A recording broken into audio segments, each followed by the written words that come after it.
Praise the lord. Hallelujah, hallelujah. దేవునికి మహిమ కలుగును గాక. మరి 2 దినాలు కూడా దేవుడు చాలా ఘనంగా మరి ఉపవాస ప్రార్థన కూడికలు జరిగించారు.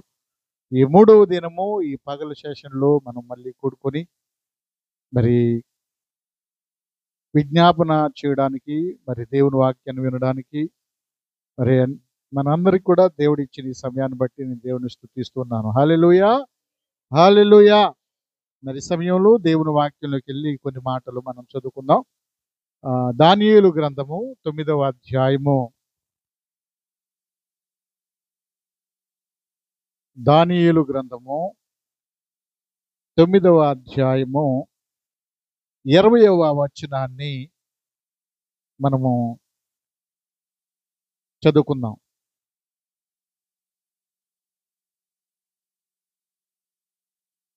దేవుని పరిశుద్ధ వచ్చిన భాగం నుంచి దానియేలు గ్రంథము 9వ అధ్యాయము 20వ వచనం చూద్దాం. నేను ఇంకా పలుకుచు ప్రార్థన చేయుచు పవిత్ర పర్వతము కొరకు నా దేవుడైన యెహోవా ఎదుట నా పాపమును, నా జనము యొక్క పాపమును ఒప్పుకొనుచు నా దేవునికి విజ్ఞాపన చేయుచుంటిని. నేను ఇలాగూ మాట్లాడుచు ప్రార్థన చేయుచుండగా నేను మొదట దర్శనమందు చూసిన అతి ప్రకాశమానమైన గాబ్రియేలును మనుషుడు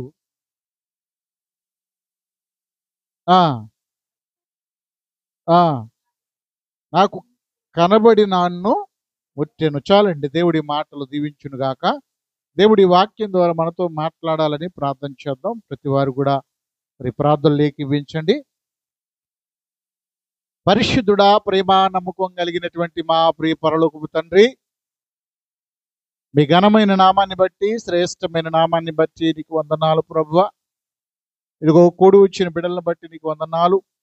మరి 3 దినములు ఉపవాస ప్రార్థనలో 2 దినాలు గడిచిపోయిన నా తండ్రి, రాత్రి నీ సేవకు నిలబెట్టుకొని అయ్యా ఆఖరి గడియలో చేసే ప్రార్థన, ఉపద్రవాల్లో చేసే ప్రార్థన, అయ్యా ఇదిగో మరి నాయన అయ్యా బుద్ధి వచ్చినప్పుడు చేసిన ప్రార్థన, 3 అంశాల గురించి అయ్యా వివరించే ధన్యత ఇచ్చారు. నీకు వందనాలు ప్రభువా. మొదటి దినాన దైవ సేవకుల్లో నుంచి ఇదిగో అతడు మీ కొరకు ప్రార్థన చేస్తాడు, అప్పుడు మీరు బ్రతుకుతారు అని నాయన అయ్యా నీ దాసుల ద్వారా మాట్లాడుతూ వచ్చారు ప్రభువా. అయ్యా మీరు మాట్లాడుతూ వచ్చి ప్రతి మాటను బట్టి నీకు వందనాలు నాయన. మరి పగలు నాయన అయ్యా ఇదిగో 2 దినాలు గడిచిపోయింది ఆయన, ఇది 3వ దినం నా తండ్రి. అయ్యా ఇదిగో మన తండ్రి మీ సన్నిధి మాకు తోడుగుచ్చినందుకు నీకు వందనాలు. నిన్నటి దినాన ఎన్నో విషయాలు బయలుపరచవునైనా ఇదిగో మన తండ్రి నీతి మంతుని విజ్ఞాపన అయ్యా మనపూర్వకమైనదైతే బహు బలము గలదేవుడని చెప్పావు నాయన. నీకు వందనాలయ్యా. ఇదిగో నాయన ఎవరు నశించిపోడు నీకు ఇష్టం లేదని నువ్వు మాట్లాడుతూ వచ్చావు. నీకు వందనాలు ప్రభువా. ఇదిగో మరి చేయబడి ప్రార్థనలు అయ్యా ఇదిగో లోకంలో మనుషుల దృష్టిగా వెర్రితనం ఉండొచ్చు, కానీ నీ దృష్టిలో ఎంతో ఇంపైన సువాసన ఆక్రమించే ప్రభా. నీకు వందనాలు ప్రభా. అయ్యా ఇదిగో ప్రార్థన ధూపము అంగీకరించే దేవుడు నాయన. అయ్యా ప్రార్థన పరిమళ అయ్యా ద్రవ్యమన్నావు నా తండ్రి. అయ్యా ఇదిగో నాయన పరిమళ ద్రవ్యము సువాసనిచ్చినట్లుగా మీ ప్రార్థనలు ఇదిగో నా సన్నిధికి చేరతాయి అని చెప్పావు నాయన. నీకు వందనాలు ప్రభా. గొప్ప దేవుడా నీకు వందనాలు నాయన. ఇదిగో ఈ మధ్యాహ్నం ఆఖరి దినములు అయ్యా ఇదిగో మరి మధ్యాహ్న కాల సమయం ముందు ఆయన కూడి ఉన్నాం ప్రభా. ఈ ఏర్పాట్లో ఉన్న బిడ్డలందరినీ తీసుకొచ్చినందుకు నీకు వందనాలు. ఇంకా రావాల్సిన వారు నడిపించండి. స్పష్టంగా అయ్యా సూటిగా తేటగా మాతో మీరు మాట్లాడండి ప్రభా. మీ సన్నిధి సహవాసం తోడుగుచ్చి నడిపించి మీ కృపలో వర్ధిల్ల చేయమని, మీ నామానికి మహిమ కలిగినట్లుగా సమస్తము సిద్ధపరచమని ఆయన నన్ను మీ సిరుసాటును మరుగు చేసుకోండి అయ్యా. నా నోట నీ మాటలు ఉంచండి నాయన. అయ్యా నా మాటలు కాదు నీ మాటలు పలికించండి ప్రభా. అయ్యా నీ లేఖనాల సారాంశాన్ని బిడ్డలో గ్రహించడానికి సహాయించి ఈ లైవ్లో ఎంతమంది కార్యక్రమాన్ని వీక్షిస్తూ ఉన్నారు వారందరితో కూడా మీరు మాట్లాడి అయ్యా ఇదిగో మరి నాయన మీరే బలపరిచి నూతనపరచమని యేసు నామమున అడిగి వేడుకొని పొంది ఉన్నాము తండ్రి. ఆమేన్. హల్లెలూయా, హల్లెలూయా. దేవునికి మహిమ కలుగును గాక. మంచిది ప్రియమైన దేవుని బిడ్డలారా, మనం చదవబడిన వాక్య భాగాన్ని గమనించినట్లయితే, మరి దానియేలు గ్రంథంలో ఈ 9వ అధ్యాయంలో దానియేలు గారు ఉపవాసం ఉండి ప్రార్థన చేశాడంటండి. ఎలా ప్రార్థన చేశాడండి? ఉపవాసం ఉండి ప్రార్థన చేశాడు. 3 వారాలు ఉపవాసం ఉండి ప్రార్థన చేశాడంటండి. ఎవరో మనం 3 రోజులు ఉపవాసం ఉండి ప్రార్థన చేస్తున్నాం ఏమండి. మూడు వారాలు అంటే ఎన్ని రోజులు లెక్క? 21 రోజు ఏమండి. 21 రోజు ఉపవాసం ఉండి ప్రార్థన చేశాడంటండి. దానియేలు మనకులాగా పని పాట లేనివాడా ఏంటి? మాట్లాడరేంటమ్మా? కాదు, ఒక బాధ్యత కలిగినటువంటి వ్యక్తి. ప్రపంచాన్ని 4 రాజులు పరిపాలన చేశారంట. ప్రపంచ చరిత్ర. ఒకటి నెబుకద్నెజరు రాజు, రెండోది బెల్షస్సరు, దర్యావేషు, కోరేషు. ఈ 4 రాజుల కాలములో ప్రధానమంత్రిగా ఉన్నాడంట. ఎవరు? అంత బాధ్యత కలిగినటువంటి వ్యక్తి ప్రార్థనకి సమయాన్ని కేటాయించుకున్నాడంట. మనం బైబిల్ గ్రంథంలో ఉన్న భక్తుల జీవితాలు మనం చదివినప్పుడు అవి మన మీద ప్రభావం చూపాలి. చూపాలవుద్దా?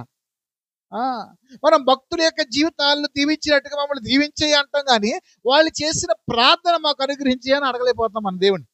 వారికున్న విశ్వాసాన్ని మాకు ఇవ్వయ్యా, వారికున్నటువంటి ఆత్మీయత మాకు ఇవ్వయ్యా అని మనం అడగాలి దేవుణ్ణి. హల్లెలూయా. ఈ దానియేలు చాలా బాధ్యత కలిగిన వ్యక్తి, ఖాళీగా ఉండే మనిషి కాదు. ఇతడు చాలా పరిశుద్ధత కలిగిన వ్యక్తి అంటండి. ఎలాంటి వ్యక్తి అండి? పరిశుద్ధత లేకుండా ఎవడూ దేవుణ్ణి చూడలేడంట. దేవుణ్ణి చూడాలని చాలా మందికి ఆశ ఉంటుంది. దేవుని స్వరాన్ని వినాలని చాలా మందికి ఆశ ఉంటుంది. దేవుని దర్శనాన్ని చూడాలని ఆశ ఉంటుంది. అయితే ఇక్కడ ఒక విషయాన్ని గమనించాల్సింది ఏంటంటే, ఏ వ్యక్తి అయితే పరిశుద్ధంగా ఉంటాడో, ఏ వ్యక్తి అయితే పరిశుద్ధతను కాపాడుకుంటాడో, ఆ వ్యక్తితో దేవుడు మాట్లాడతాడు. ఎందుకనంటే దేవుడు చెప్పాడు, నేను పరిశుద్ధుడై ఉన్నాను గనక మీరు కూడా పరిశుద్ధంగా ఉండండి అన్న. హల్లెలూయా. నువ్వు అపవిత్రతలో ఉండి ప్రార్థన చేస్తే నీ ప్రార్థన ఆలకించడు. పవిత్రపరచుకోవాలి మనం, పరిశుద్ధపరచుకోవాలి మనం. ఏమండి? ఈ పరిశుద్ధపరచుకోవడానికి ఈ 3 దినాలు ఉపవాస ప్రార్థనలు. ఏమండి? మారు మనసు పొందడానికి. ఏం పొందడానికని? మారు మనసు పొందడానికి. మనం ఎలా ఉన్నావో మనకు తెలియదు, కానీ మనం మోకాళ్ళ మీదకి వెళ్ళినప్పుడు, ఉపవాసం ఉన్నప్పుడు మన స్థితి అంతా దేవుడు బయలుపరుస్తాడు, మళ్ళీ పరిశుద్ధపరుస్తాడు. అపవిత్రత కలుగజేసుకోవడం మనకు తెలుసు, కానీ పవిత్రపరచుకోవడం మనకి వల్ల కాదు. అది దేవుడు అంటాడు, నేనే మిమ్మల్ని పరిశుద్ధపరచు యెహోవా అని అంటాడు. ఎలా పరిశుద్ధపరుస్తాడు? ఆయన దగ్గరికి వస్తే పరిశుద్ధపరుస్తాడు. ఆయన దగ్గర మన బలహీనతలు ఒప్పుకుంటే పరిశుద్ధపరుస్తాడు. ఏమండి? ఆయనే మన అవిశ్వాసాన్ని బాగు చేస్తాడంటండి. మనలో ఏముంది? అవిశ్వాసం.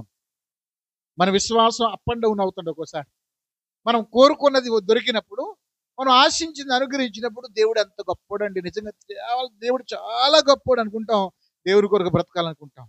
మన జీవితంలో విశ్వాసం సాగుతున్నప్పుడు కొన్ని ప్రతికూల పరిస్థితులు వచ్చి మనం కొంచెం శోధించబడినప్పుడు, ఏమండి, దేవుడిని నేను నమ్ముకున్నాను కానీ దేవుడు నా జీవితంలో కొన్ని శ్రమలకు అప్పగించాడు, మరి ఎందుకు అప్పగించాడు అని అన్నాం అనుకోండి, అంటే నీ విశ్వాసంలో నువ్వు ఏమైనట్టు?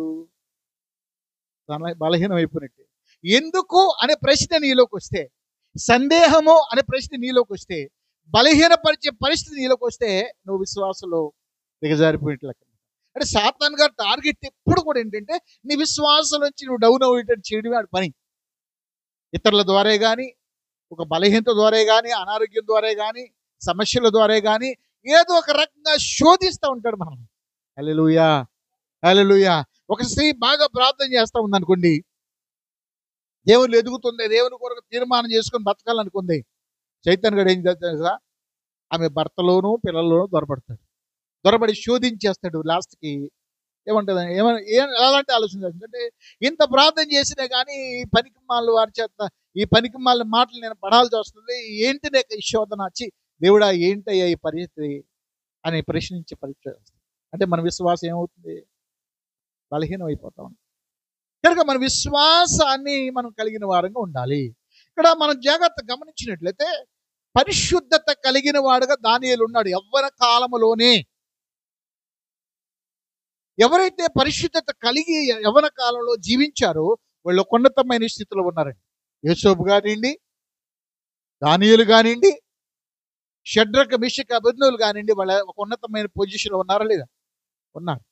అయితే ఈ దానియేలు 21 రోజులు ఉపవాసం ఉండి చాలా నిష్ఠతో ఉండి భక్తి చేస్తున్నటువంటి ఈ దానియేలు విజ్ఞాపన చేస్తున్నాడు. ప్రార్థన వేరు, విజ్ఞాపన వేరు. ఏమండి? ఇక్కడ దానియేలు ప్రార్థనలో మనం నేర్చుకోవాల్సింది ఏంటంటే, దేవుడు నాకు ఇచ్చిన గ్రహింపు ఏంటంటే, ఈ మధ్యాహ్నం ఏ వాక్యం చెప్పాలో నేను ఆలోచన చేస్తూ దేవుని సన్నిధిలో కనిపెట్టి ప్రార్థన చేసినప్పుడు దేవుడు నాతో ఈ వచ్చిన నా మనసులో పెట్టాడు. దేవుడు ఒక వచ్చిన నా మనసులో పెడతాడంటే ఇంకా నేనేం చూసుకోను. ఎందుకంటే మాట్లాడేది ఎవరు, పెట్టింది ఎవరు, మనకు అన్నీ ఆయన వేస్తాడనమాట.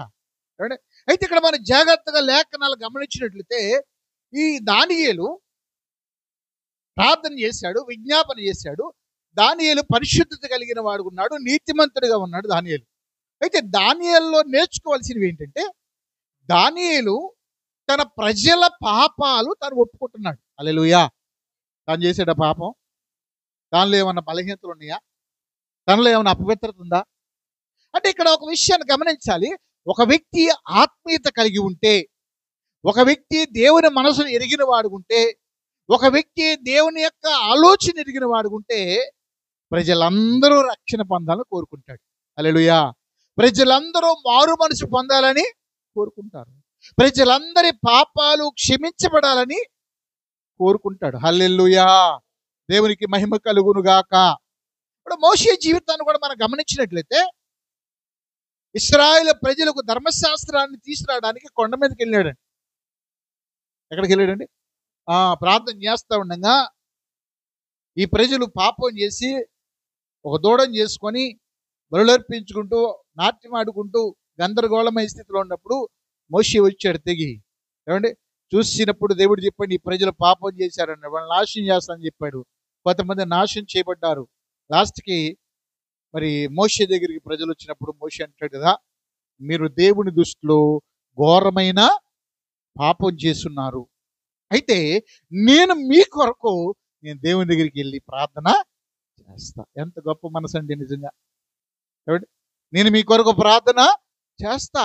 ఒకవేళ దేవుడు కనికరించి మీ పాపాలు క్షమించి మిమ్మల్ని ఆదరిస్తాడు దేవుడు అని చెప్పి మోషే దేవుని దగ్గరికి వెళ్ళి మాట్లాడుతూ, అయ్యా నీ బాహుబలము చేత ఈ ప్రజలను విడిపించావు, ఐగుప్తు దేశంలోంచి ఎర్ర సముద్రాన్ని పాయలు చేశావు, వాళ్ళకి ఆహారం ఇస్తూ వచ్చావు, వాళ్ళు ఎంత శోధించినా వాళ్ళని సహిస్తూ వచ్చావు. ఈ క్షణంలో వారు నుమొత్తి నాశనం చేస్తే వాగ్దానం ఇచ్చినటువంటి దేశంలోనికి వారి దేవుడు నడిపించలేకపోయాడు, మధ్యలో వదిలేశాడు అనుకుంటారయ్యా. దయతో వాడిని క్షమించు. ఒకవేళ క్షమిస్తే వాడిని క్షమించు, లేకపోతే నా పేరు జీవగ్రంథంలోంచి తీసేయి. ఎంత చక్కని మాట, ఎంత జ్ఞానంగా ప్రార్థన చేస్తున్నాడు చూడు. అంటే ఏంటి? నా ప్రజలను క్షమించని పక్షంలో, నా ప్రజలకు దేశాన్ని ఇవ్వకని పక్షంలో, నా ప్రజల్ని ప్రజలకు తోడుగుండని పక్షంలో నాకు కూడా ఆ దేశం వద్దు, నేను కూడా నీ రాజ్యంలో నీ జీవగ్రంథం నా పేరు కూడా తీసేస్తాను. అంటే ఏంటి? నిశ్చయముగా నువ్వు అని క్షమించాలి, నన్ను బట్టైనా క్షమించాలి. నువ్వు నాతో మాట్లాడితేనే నీ సేవకు వచ్చా నేను. ఎంత భారం కలిగిన వాడి గురించి ప్రార్థన చేస్తున్నాడు. మన జీవితంలో కూడా అంత లోతుకి వెళ్ళాలి. మనం పైన వెళ్తున్నాం. మనం ఏం చేస్తాం? గుళ్ళకి వెళ్తాం, ప్రార్థన చేస్తాం, అండ్ బయటకు వచ్చినాక మన ఇష్టానుసారి జీవిస్తాం. నేను ఇంకో మాట కూడా చెప్తున్నాను, ప్రేమ దేవుని బిడ్డలారా, లోకంలో నీతిమంతుడు ఒక్కడు కూడా లేడంటండి. పాపము చేయని మనిషి భూమి మీద ఎవడు లేడు. పాపము యొక్క భయంకరమైన స్థితి లోకంలో ఉన్న వాడికి తెలియదు. రక్షించబడిన తర్వాత, వెలిగించబడిన తర్వాత, దేవుని చేత మనం పట్టబడిన తర్వాత దాని పర్యవస్థానం ఎంత భయంకరంగా ఉంటుందో మనకు అర్థమవుతుందా లేదా? అప్పుడు మనం ఏం చేయాలి? పాపములో ఉన్నటువంటి వారిని చూసి జాలిపడి వారు రక్షించబడాలని భారం కలిగి మనం వారి కొరకు విజ్ఞాపన. నా మాట అర్థమవుతుందా? ఇతరుల వలె ఏలి పెట్టి చూపించామనుకోండి, దేవుడు మన ప్రార్థన కొట్టేస్తాడు. మనం ఎంత ఉపవాసం ఉన్నా, ఎంత వాక్యం తెలిసినా, ఎంత ప్రార్థన చేసినా ఎదుటి వాణిని మనం ఏలిపెట్టి చూపించగలిగితే గనక దేవుడు ఆ ప్రార్థన ఆలకించడు. మరి ఈ సందర్భం వచ్చింది కనుక దాన్ని కూడా మీకు జ్ఞాపకం చేస్తాను. ఒకసారి యెషయా గ్రంథము 58వ అధ్యాయము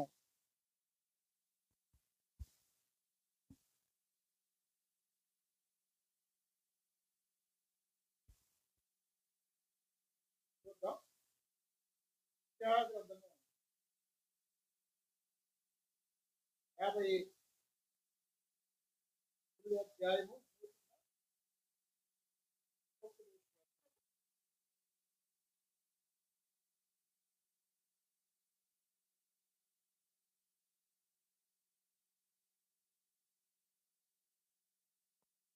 యెషయా గ్రంథము 58వ అధ్యాయము 9వ వచనం చూద్దాం. ఆ ఆ ఆ ఆ ఇతరులను బాధించుటయు, వేలిపెట్టి చూపి తిరస్కరించుటయు, చెడ్డదాన్ని బట్టి మాట్లాడుటయు. ఏం మానాలంట? కొంతమందికి బాధ కలిగించేసి మాటలా నేను మాత్రం చెప్పట్లా, నేను మానమని చెప్పట్లేదు. ఎవరు చెప్తున్నారు? ఏం మానాలంట? ఇతరులను ఏలిపెట్టి ఆ పనికి మాలిన పరిచయుడు ఏం చేశాడు చెప్పాలి? ఏం చేశాడు? ప్రార్థనాపరుడు కాదా? రక్షణ లేదా? వాక్యం తెలీదా? లేఖనాలు తెలీదా? తెలుసు. ఎందుకు అతడు తృణీకరించబడ్డాడు? ఏమండి, కొంతమంది అంట వారి ప్రార్థనా జీవితాన్ని బట్టి తామే నీతిమంతులు అనుకుంటారంటే. అలాంటి భ్రష్ట మనుషు దేవుడు మనకు దూరము చేయునుగాక. దేవుని ఎరిగిన మన జీవితంలో ఒక భారం కావాలి. అందుకని ఆత్మబలాల్లో జాలి కలిగిన మనసు, సాత్వికమైన మనసు, దీన మనసు మనం కలిగి ఉండాలంట. అంటే దేవుని ఆత్మచేత మనం నింపబడితే ఈ మనసు మనకు వస్తుంది. అర్థమవుతుందా?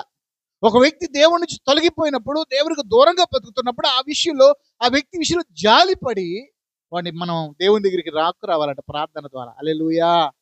నువ్వు తృణీకరిస్తే వస్తాడా? ఏంటి ఎగతాళి చేస్తే వస్తాడా? రాడు. ఏమండి, మనం ఒక వ్యక్తి యొక్క తప్పుని ఖండిస్తే వాడు మన దగ్గర రాడు.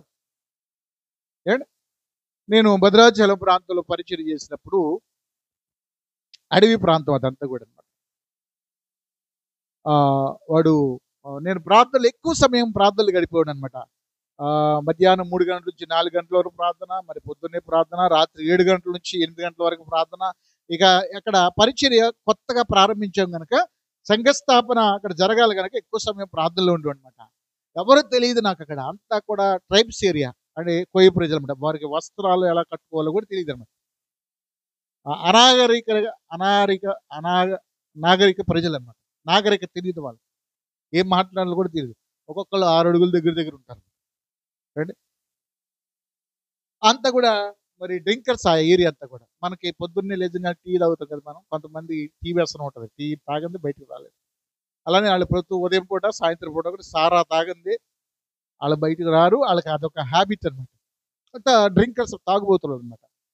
రండి, దేవుడు అక్కడికి పంపించాడు సేవ చేయడానికి. ఎవడు వింటాడు నా మాట?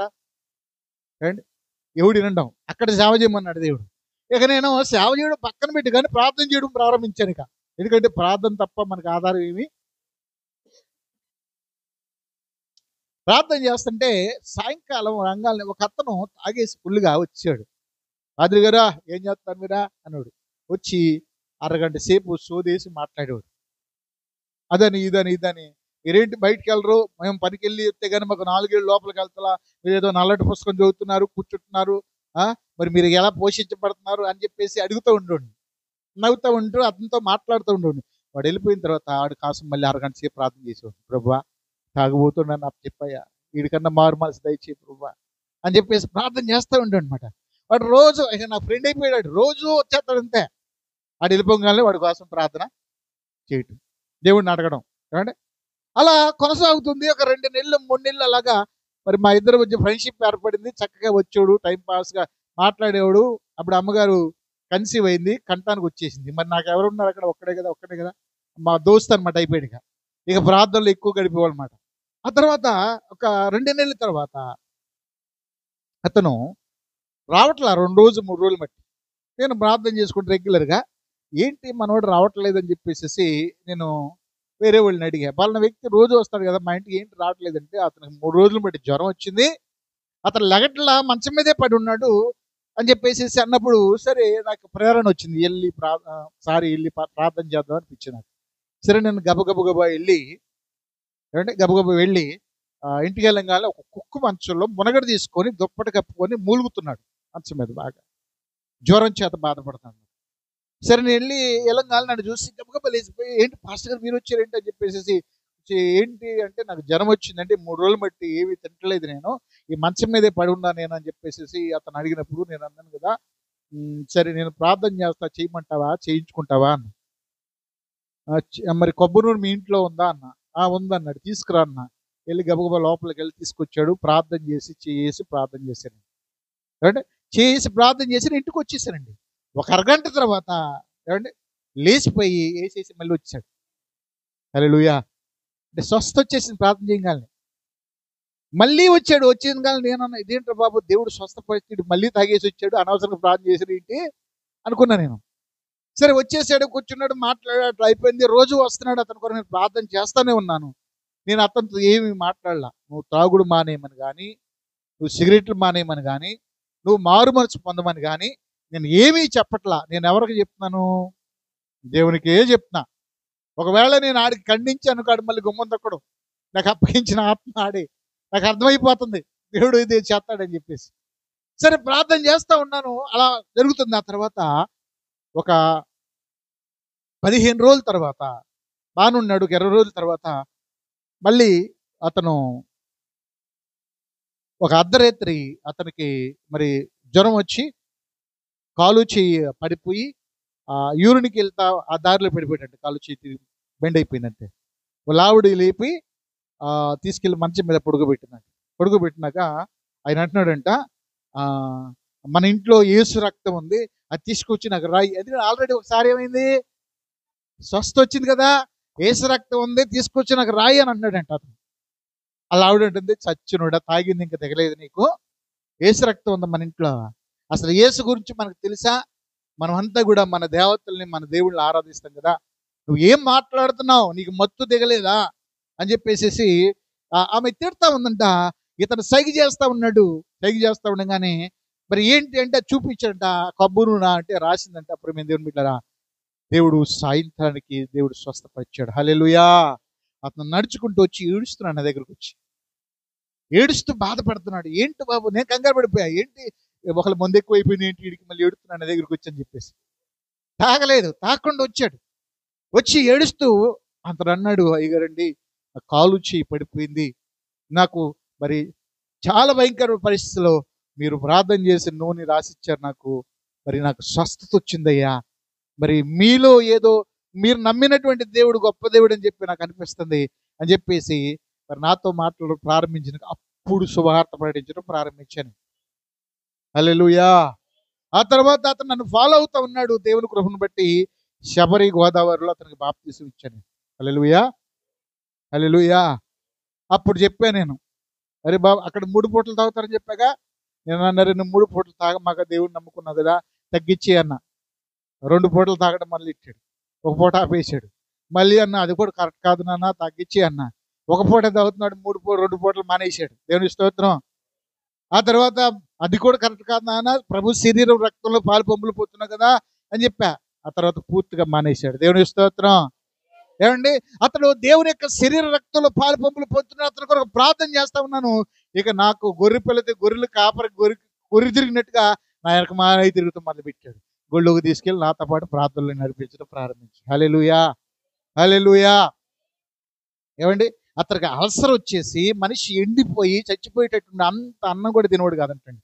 ఎప్పుడైతే తన హ్యాబిట్లు మార్చుకుని ఆయన శరీర రక్తంలో పాలు పంపులు పొందుతూ ప్రార్థనలు గడుపుతున్నాడో దేవుడు అతనిలో ఉన్న ఎసిడిటీ తీసేశాడు. కడుపు నిండా భోజనం చేయడం ప్రారంభించాడు. తనకున్న ప్రతి వ్యాధి బాధ తొలగిపోయింది. మనిషి పెళ్లి కొడుకులా తయారైపోయింది. హల్లెలూయా. ఆ ఊరోళ్ళందరూ అనుకుంటున్నారు కదా, వీడు చచ్చిపోయేటట్టుండోడు కదరా ఎండిపోయి, వీడేంటి ఎలా అయిపోయాడు, కారణం ఏంటి? వీడ ఆ పాదిరిగాడు ఒక ఆయన ఇచ్చాడు కదా ఏమండి, అవుటిగా నడుస్తాడు కదా సంచి తగిలించుకొని, ఆయన కూడా తిరుగుతున్నాడు. వీడు బాగుపడ్డాడంటే అక్కడికి వెళ్ళి బాగుపడ్డా. అతని ద్వారా 30 మంది రక్షణ పొందారు. హల్లెలూయా. ప్రార్థన చేయాలి. ఏం చేయాలండి? లోపాలు ఎత్తకూడదు. మన ప్రార్థన. ఈ రోజున క్రైస్తులు ఎలా ఉన్నారంటే, ఆడు తాగిపోతూ, ఆ అమ్మాయి వ్యభిచారి, ఆడు మంచివాళ్ళు కాదు, వీళ్ళు అబద్ధాలోళ్ళు. అయితే నీకెందుకు? మార్చలేడా? ఒకప్పుడు మన జీవితం అలాంటిది కాదా? ఒకప్పుడు మనం మనసులో కూడా మనస్సాక్షి అలాంటిది కాదా? నేను మీకు చెప్తున్నాను, దేవుడు నాకు ఇచ్చిన ప్రత్యక్షతను బట్టి ఎవరిని తృణీకరించొద్దు మనం. హల్లెలూయా. దైవజనుడు, గొప్ప దైవజనుడు చనిపోయాడు. ఏమంటే దేవదాసయ్య గారు ఉన్నాడంట, ఎవరిని దూషించుకో, ఎవరిని ద్వేషించుకో అనేవాడంట. ఎంత గొప్ప స్లోగన్ ఉండేది నిజంగా. బైబిల్ అర్థమైతే అలాంటి మాటలే వస్తాయి, అలాంటి మనసే వస్తుందండి. ఏంటి, మేము పరిశుద్ధులవి, రక్షించబడ్డాం, వాళ్ళతో నాకు సాంగత్యం చేయదు అంటే సాంగత్యం చేయదు, నువ్వు పరలోకం వెళ్ళిపో, భూమి మీద ఉండమాక. ఇక వాక్యం అర్థమవుతుందా నీకు? తామర పుష్పం బురదలోనే ఉంటుంది కానీ బురద అంటుకోదానికి. అర్థమవుతుందండి? యహలోక మాలిను అంటకుండా మనం జీవించాలంటే. అర్థమవుతుందండి? యేసు ప్రభు పాపులతో సుంకరులతో తిరిగాడంటండి. తిరగడా లేదా? ఏమన్నారు అందరు కలిసి? ఈయనేదో గొప్ప ప్రవక్త అనుకుంటే, ఈయనేదో దేవుని దగ్గరికి వచ్చారనుకుంటే, అసలు పరిశుద్ధతే పాటించలేదు ఈయన. వీళ్ళు చేతులు కూడా కడుక్కొని భోజనం చేయట్లేదు ఈయన. అసలు ఏమాత్రం కూడా పరిశుద్ధత లేకుండా బతుకుతున్నాడు, అలగాజనంలో తిరిగేస్తున్నాడు అనుకున్నారండి. మనిషిని యొక్క స్వభావం అంత నీచమైందండి. ఆయన పాపాన్ని ద్వేషించాడు కానీ మనుషుల్ని ద్వేషించలేదు ఆయన. హల్లెలూయా. ప్రేమించాడు ఆయన. ఆ రోజున జక్కయ్య ఇంటికి వెళ్ళకపోతే జక్కయ్య మారు మనసు వచ్చేది కాదు. నువ్వు ప్రార్థన చేయి, నువ్వు మారు అంటే ఎవరు మారరు. చాలా మంది అంటే మా ఆయన మారడండి. ప్రపంచంలో ఎవరు మారుతారు కానీ మా ఆయన మాత్రం, నీకు తెలుసా? నువ్వు పుట్టించావా? నువ్వు కలుగు చేసావా? దేవుడు మార్చలేని పాపం అంటే ఈ భూమి మీద ఎవరైనా ఉన్నారా? మార్చబడాలంటే మనం ప్రార్థన చేయాలి. హల్లెలూయా. మారుతాడా లేదా? మార్చి చూపిస్తాడు దేవుడు. నీ ప్రార్థన ప్రభావం గలదిగా ఉండాలి. హల్లెలూయా. దేవునికి మహిమ కలుగును గాక. ఏమండి, తృణీకరించకూడదండి ప్రేమైన దేవుని బిడ్డలారా.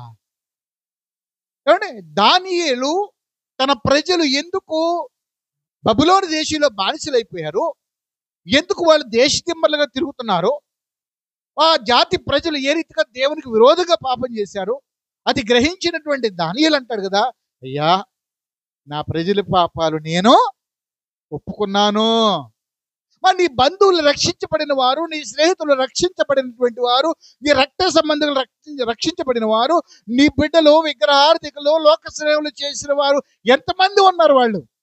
వాళ్ళ గురించి నాకెందుకండి, నేను నా కుటుంబ రక్షణ పోద్ది అనుకున్నాం అనుకోండి, రేపు పోతుంది దేవుడు లెక్క అడుగుతాడా?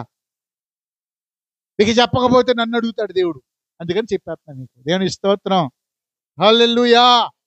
నిర్ణయించుకో, ఒకరోజు ఉపవాసం ఉండి, నేను ద్వేషించే వారి కొరకు, నేను దూషించే వరకు, నేను నిందించే వారి కొరకు, దేవునికి విరోధంగా జీవించే వారి కొరకు, పాపంలో ఉన్న వారి కొరకు, సాతాను కబంధ హస్తాలతో బంధించబడిన వారి కొరకు ఉపవాసం ఉండి ప్రార్థించుదుముగాక.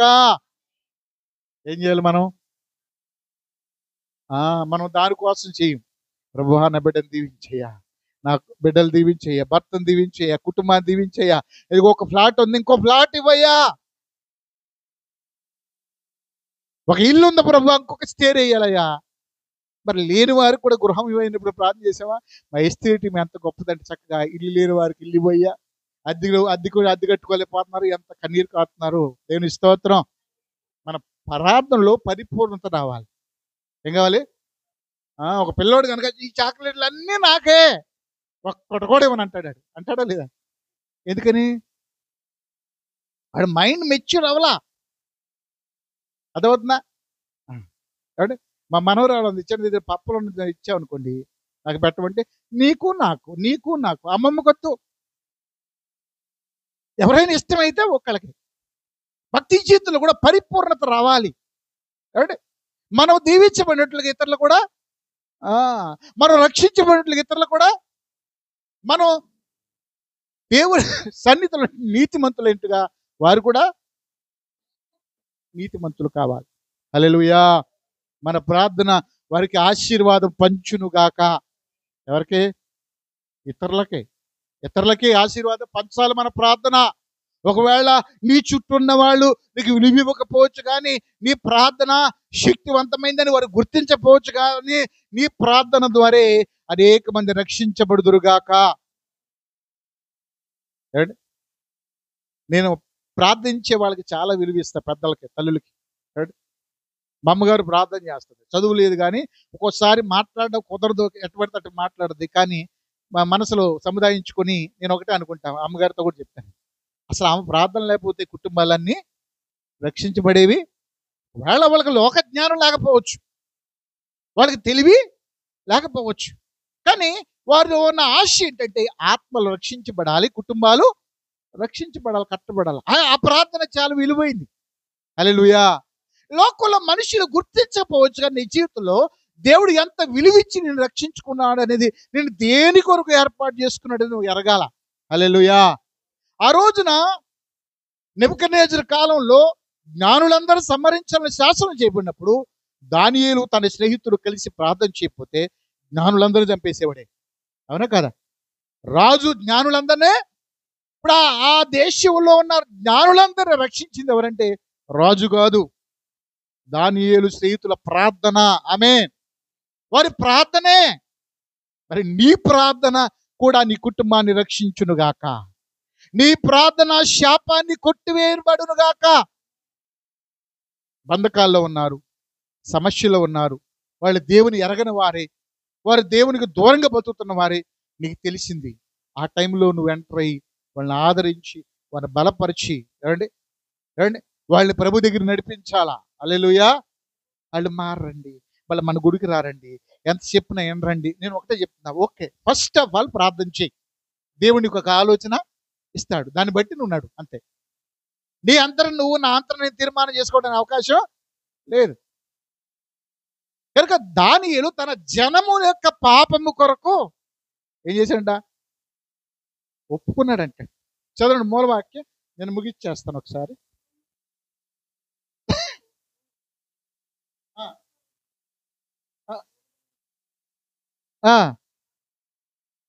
నా పాపమును, నా జనము యొక్క పాపమును ఒప్పుకొనుచు నా దేవునికి విజ్ఞాపన, ప్రార్థన వేరు, విజ్ఞాపన వేరు. ప్రార్థన అనేది నీ వ్యక్తిగత జీవితాన్ని గురించి చేసేది, విజ్ఞాపన అనేది ఇతరుల కోసం. మరియు ఉపవాస ప్రార్థనలు మనం ఏం చేస్తున్నాం? ఇతరుల కోసం చేస్తున్నాం లేదా? మా ఎస్టేట్ టీంలో కూడా ఒకటే చెప్పా, మీ కుటుంబాల గురించి గ్రూపులో ప్రార్థన చేస్తే మనం ఎదకూడదని చెప్పా. ఏ అంశాల కొరకు ఏ అంశాలు మన దగ్గరికి వచ్చిందో వారి కోసమే. ప్రార్థనలో కూడా క్రమం ఉండాలి, ఒక పద్ధతి ఉండాలి, ఒక నియమం ఉండాలి. ఉండాలా వద్దా? మా గురువు గారు మాకు నేర్పారు అలాగా. ప్రసంగం చేయరా అనేవాడు, ఒక్క 10 నిమిషాలు మాట్లాడనేవాడు, అంతే. 10 నిమిషాలు అయిపోయిన తర్వాత ఒక్క నిమిషం అయినా దాటకుండానే పక్క వచ్చి నిలబడి. అంటే ఏంటి? ఆత్మ నడిపింపోతుందండి, మాట కుదరదు అక్కడ. ప్రవక్తలు ఆత్మలు వారి స్వాధీనంలో టైం సెన్స్ పాటించాలి. 20 నిమిషాలు అంటే 20 నిమిషాలే. ప్రార్థన కూడా ఏమండి, ఒంటరి ప్రార్థన వేరు, సమాజంలో ప్రార్థన వేరు, నలుగురిలో ప్రార్థన వేరు. ఏంటి? కొన్ని క్రమాలు, పద్ధతులు అవన్నీ నేర్చుకోవాలి.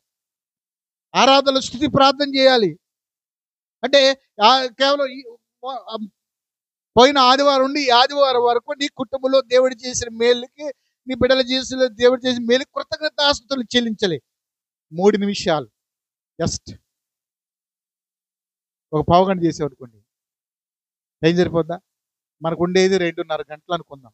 కాబట్టి దాంట్లోని పాటలు, దాంట్లోని సాక్ష్యాలు, దాంట్లోని వాక్యం, దాంట్లోని ఆరాధన, దాంట్లోనే సాక్ష్యం అన్నీ ఉంటాయి. నేనేమంటే ఒక క్రమాన్ని నేర్చుకోవాలి. అందుకనంటే మీరు ప్రార్థన చేయనప్పుడు ఏమంటే వ్యర్థముగా మాట్లాడొద్దు. కొంతమంది దేవునికి చెప్తూ ఉంటారు, ఇట్ట అన్నావు కదయ్యా, అట్ట అన్నావు కదయ్యా, ఇట్ట అన్నావు కదయ్యా. మనకు దేవుని చెప్పేంత స్టేజ్ మనకి లేదు, రాలేదు ఇంకా. ప్రార్థనలో కొంతమంది ఏమండి సరే ఎందుకు నడిపిస్తున్నాడు అని చెప్పేస్తాను, ఇంకా దాన్ని ఆపటం ఎందుకు లేదు. కొంతమంది ప్రార్థనలు ఎలా ఉంటాయంటే ఎదుటి వాని లోపాలన్నీ ఎత్తేసి విమర్శించేస్తూ ఉంటారు. మరి ఆ వ్యక్తి మళ్ళీ రెండోసారి ప్రార్థన చేస్తాడా? దాన్ని బలహీనపరచు ఆత్మ అంటాడు.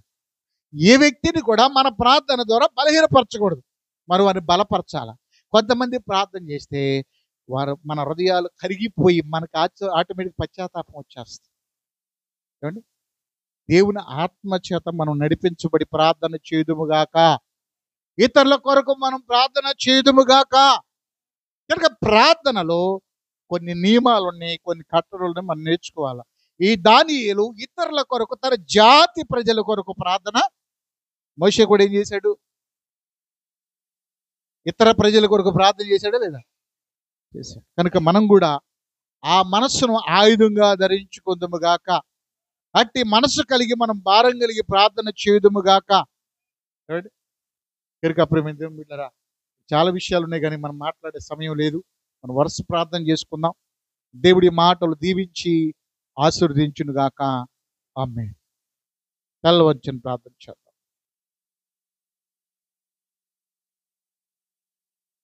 ప్రార్థన చేద్దాం. దయచేసి ప్రతి వారు కూడా దేవుని సన్నిధిలో కొద్ది నిమిషాలు మన హృదయాలు తెరిచి ప్రార్థన చేద్దాం. స్తోత్రములు. ప్రార్థన అంశాలు మరి మీకు తెలియచేయండి.